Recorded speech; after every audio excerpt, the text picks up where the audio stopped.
Halo Sobat Fokus Cerita Film, kembali lagi bersama Mimin yang akan menemani kamu menghabiskan kuota dengan menonton film-film seru yang akan kita bahas di sini. Semoga jiwa dan kantong kita semua sehat ya. Bagaimana jadinya jika bumi tempat kita tinggal kembali membeku seperti saat berada di zaman es? Membayangkannya saja sudah ngeri-ngeri sedep ya. Begitulah sedikit cuplikan kalimat yang mendeskripsikan film The Day After Tomorrow yang dirilis pada tahun 2004 lalu. Disutradarai oleh Roland Emmerich, dibintangi oleh Dennis Quaid, Jake Gyllenhaal, Ian Holm, dan Amy Rossum. Dan tanpa berlama-lama langsung saja kita masuk ke dalam alur cerita The Day After Tomorrow. Film diawali dengan memperlihatkan benua Antartika, di mana ada seorang pria bernama Jack, yang mana ia merupakan seorang klimatologis atau orang yang mempelajari tentang iklim jangka panjang, di mana Jack bersama dengan kedua rekannya sedang melakukan sebuah penelitian dengan mengebor permukaan es. Namun, entah apa yang terjadi, tiba-tiba es di sekitar mereka retak dan membuat salah satu teman Jack hampir saja terjatuh ke dasar. Tapi untungnya dia masih bisa diselamatkan.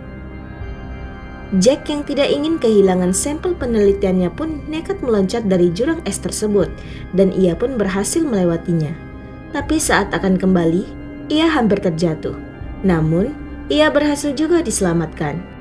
Tetapi yang paling mengejutkan adalah retakan tersebut membuat benua Antartika seolah terbelah.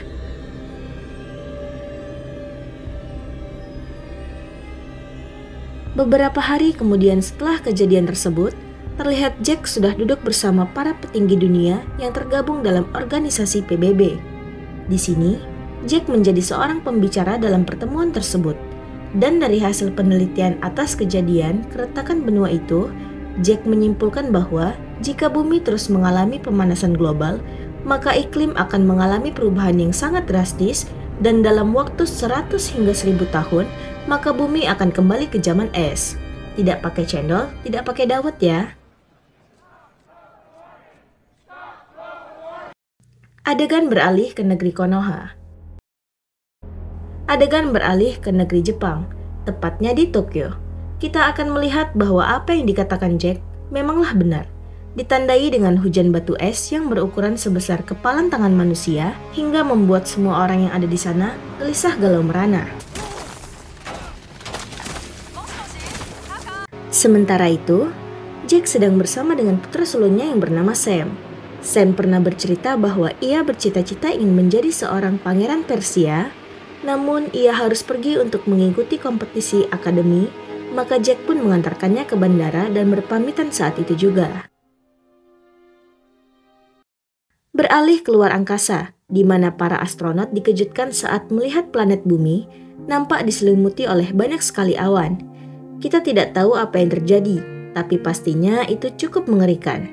Sam sendiri sudah berada di pesawat, di mana di situ ia terlihat bersama kedua temannya yang sama-sama mengikuti kompetisi itu.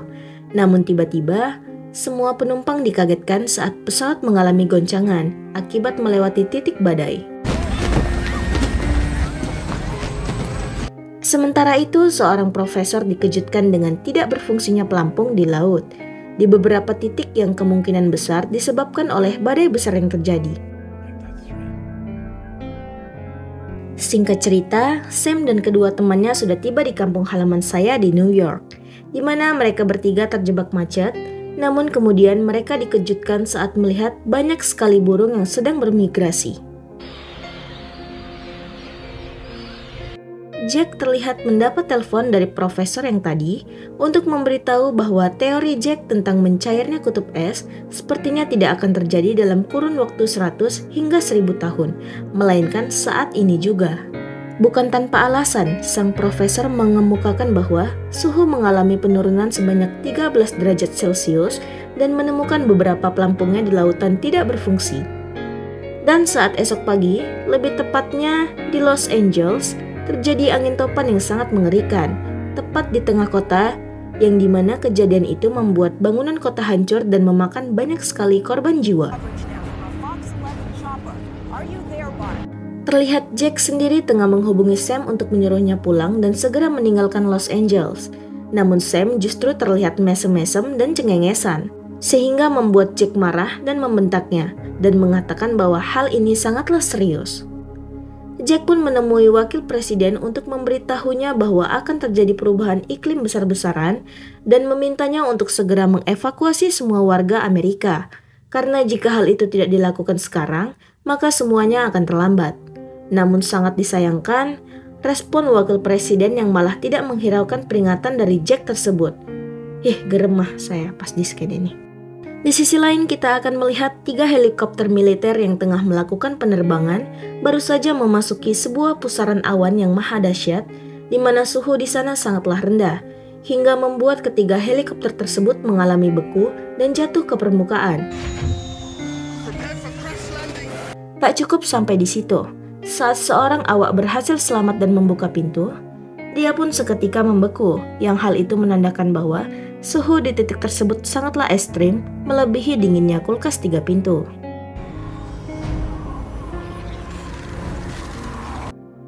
Sementara itu, Sam bersama kedua temannya terlihat baru saja sampai di kediaman milik salah satu teman baru mereka di sana. Lalu terlihat di berita bahwa akan ada bencana besar yang akan datang untuk kemudian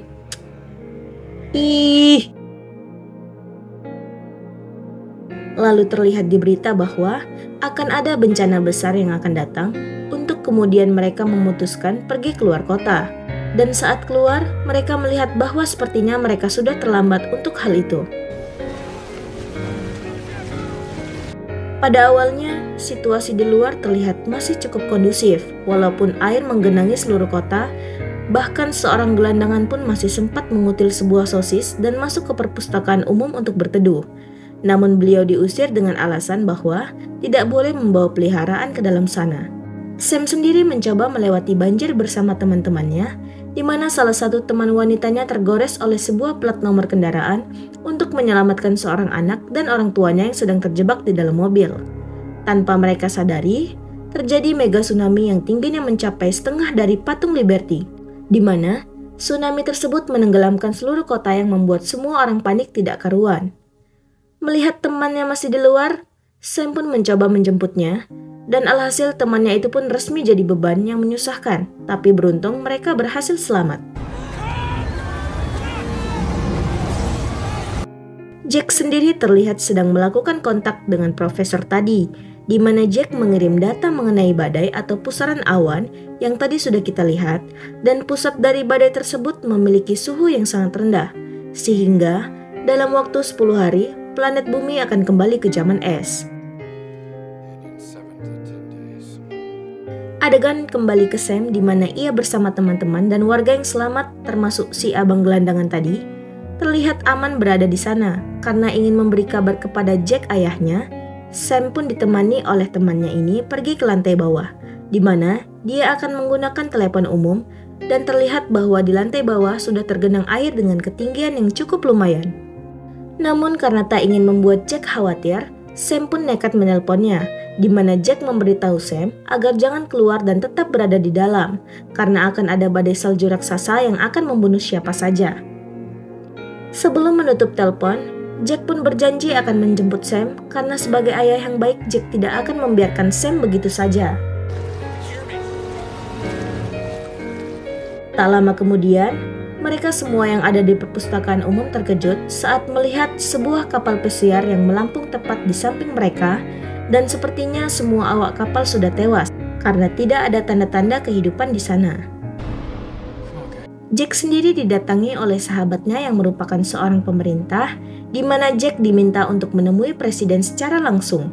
Singkat cerita, Jack pun menjadi pembicara tepat di hadapan Pak Presiden, di mana Jack meminta sang presiden untuk mengevakuasi seluruh warga bagian Amerika Selatan. Karena jika tidak, mereka semua akan bernasib sama seperti yang ada di utara atau di Los Angeles. Sempat kembali mendapat pertentangan dari si wakil presiden yang otaknya seperti batu ini, di mana pada akhirnya dia tersadar, karena gara-gara dirinya tidak menghiraukan perkataan Jack tadi, seluruh warga bagian utara terpaksa harus terlambat untuk diselamatkan.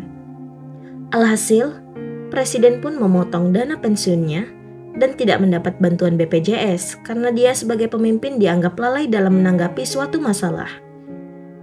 Jadi kasih tahu deh, mana ngeyel. Kembali ke adegan Sam dan warga lainnya di mana mereka melihat ada banyak sekali warga yang berjalan di luar untuk pergi meninggalkan kota. Di mana bapak ini mengatakan bahwasannya mereka semua harus mengikuti mereka untuk menuju ke tempat aman. Mendengar hal tersebut, Sam mencoba mencegahnya karena seperti yang dikatakan oleh ayahnya yang sudah jelas ahli dalam hal ini untuk jangan keluar dan tetap aman menghangatkan diri di dalam. Namun sama halnya seperti bapak wakil presiden yang keras kepala tadi. Sebagian besar dari mereka tetap berjalan keluar dan menuju kepada badai ekstrim yang bisa mengakibatkan kematian.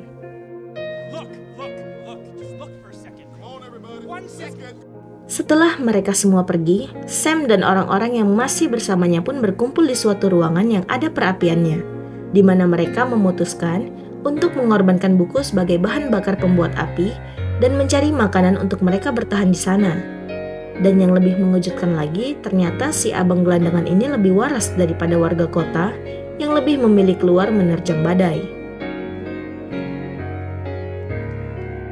Sementara itu dapat kita lihat perjuangan sang ayah yaitu Jack untuk menjemput Sam sesuai janjinya, yang mana seperti yang kita tahu bahwa di bagian utara Amerika, termasuk Los Angeles, tak lama lagi akan terjadi badai raksasa, seperti yang sudah diungkapkan oleh Jack sendiri, dan perlakuan sang ayah ini sangat-sangat gentle.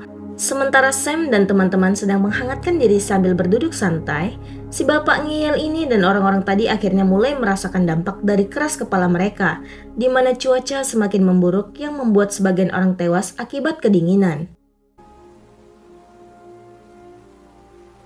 Jack bersama dengan dua orang temannya yang setia akhirnya memutuskan untuk berjalan kaki setelah tahu bahwa jalan ini sangat mustahil untuk dilalui dengan kendaraan, di mana terjadi insiden saat salah seorang temannya terperosok ke dalam sebuah lubang yang mana ternyata mereka berjalan tepat di atas sebuah gedung dengan atap yang terbuat dari kaca. Sempat terselamatkan oleh sebuah tali yang saling mengikat mereka satu sama lain, akhirnya teman Jack tersebut memotong talinya karena ia tidak ingin mereka ikut jatuh bersama dirinya. Di adegan ini saya sempat meneteskan air mata ya, karena terharu akan pengorbanan temannya ini. Kembali ke adegan di mana teman wanita si Sam tiba-tiba mengalami demam tinggi akibat infeksi dari luka bekas tergores plat nomor tadi. Dan benar kan kata saya di awal, dia nih beban. Untuk itu Sam dan kedua temannya memutuskan untuk pergi keluar dan masuk ke dalam kapal tadi, berharap ada obat-obatan dan makanan di sana. Sementara itu, para astronot melihat bahwa planet Bumi nampak sudah diselimuti oleh badai super dahsyat, di mana mereka memprediksikan bahwa badai tersebut akan menghantam kota Los Angeles dalam beberapa menit ke depan. Dan seperti yang kita tahu, Sam dan kedua temannya baru saja keluar untuk masuk ke dalam kapal, sehingga mereka harus dengan cepat melakukannya jika tidak ingin tewas akibat badai tersebut.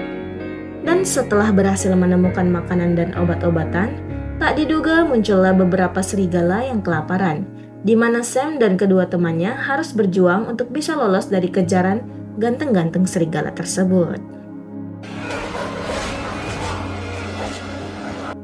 Sementara itu, Jack dan seorang temannya yang pingsan juga harus berjuang dari ancaman badai yang sudah datang, di mana dia melihat bendera mulai berhenti berkibar dan membeku layaknya es kiko di dalam kulkas.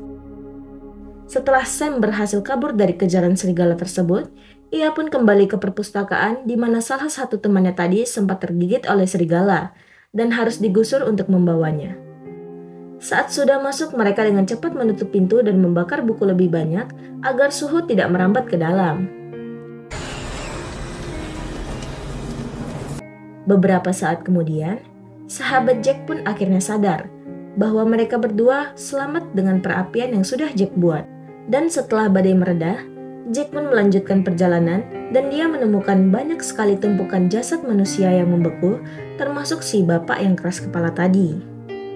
Dan sepanjang jalan, mereka berdua melihat pemandangan yang sangat indah, di mana ada kapal karam yang membeku, patung Liberty yang menjadi seperti es krim raksasa, dan kota Los Angeles yang bisa kita lihat seperti apa.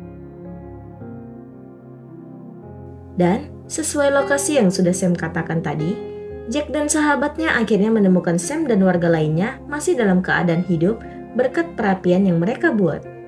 Tak lama, datanglah tim evakuasi menggunakan helikopter, di mana mereka melihat bahwa masih ada orang-orang yang selamat dan berhasil bertahan dengan berdiam diri di dalam gedung, melakukan hal yang sama seperti yang Sam lakukan. Dan akhirnya, si astronot dikejutkan saat melihat planet bumi begitu bersih, yang menandakan bahwa udaranya sangat bersih, sehingga dapat kita simpulkan bahwa kejadian tadi merupakan proses rutin planet bumi untuk kembali ke setara pabriknya dengan membersihkan polusi-polusi serta yang mencemari bumi, yaitu kita, manusia. Tamat. Pesan yang dapat kita ambil dari film ini sangat jelas sekali, yaitu stop melakukan pemanasan global dan tetaplah hidup seperti Larry. Saya mewakili tim saya yang jumlahnya hanya saya sendiri, pamit undur diri. Sampai jumpa di video selanjutnya.